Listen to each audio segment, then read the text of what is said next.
യൂട്യൂബിന് വിട. സൂര്യയിലെ എല്ലാ പരമ്പരകളും സംരക്ഷണത്തിന് ശേഷം തികച്ചും സൗജന്യമായി സൺ നെക്സ്റ്റ് ആപ്പ് ഡൗൺലോഡ് ചെയ്യൂ. കണ്ടാസ്വദിക്കാം നിങ്ങളുടെ പ്രിയ പരമ്പരകൾ.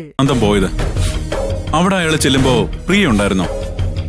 അങ്കിള് ഉണ്ടെന്നോ ഇല്ലെന്നോ പറഞ്ഞില്ല. പക്ഷേ ഞാൻ അന്വേഷിച്ചപ്പോ പ്രിയ ആ സമയത്ത് വീട്ടിൽ തന്നെ ഉണ്ട്.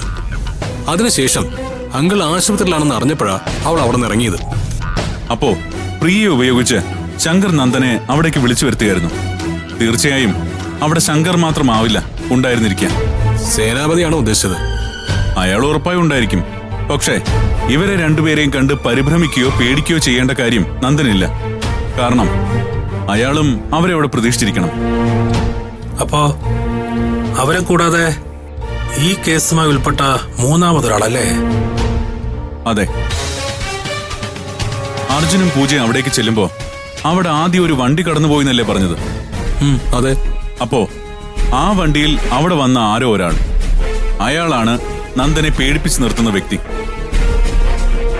ആ ആളെ കണ്ടെത്തണം. ഒരുപക്ഷെ ഈ കേസുകളെല്ലാമായി അയാൾക്ക് മറ്റൊരു തരത്തിൽ ബന്ധമുണ്ടാവാൻ സാധ്യതയുണ്ട്. യു മീൻ അയാൾ നന്ദനങ്ങളെ പേടിപ്പെടുത്തുന്ന തരത്തിൽ എന്തെങ്കിലും വെളിപ്പെടുത്തിയിട്ടുണ്ടാവുന്നാണോ? അതറിയില്ല. അല്ലാതെ നന്ദൻ ഇങ്ങനെ പെരുമാറേണ്ട കാര്യമില്ലല്ലോ. അങ്ങനെ പേടിക്കാൻ മാത്രമുള്ള കുഴപ്പങ്ങളൊന്നും കാണിക്കുന്ന ആളല്ല നന്ദനങ്ങള്.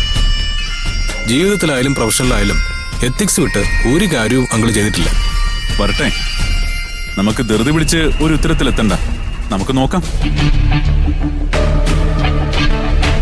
നന്ദനെ ഭയപ്പെടുത്തി നിശബ്ദനാക്കാൻ സാധിക്കുന്ന എന്തെങ്കിലും ഒരു കാര്യം അവരുടെ കയ്യിലുണ്ടെങ്കിൽ അവരത് വീണ്ടും ഉപയോഗിക്കാതിരിക്കില്ല. നമുക്ക് അവസരം വരും. അതുവരെ കാത്തിരിക്കാം.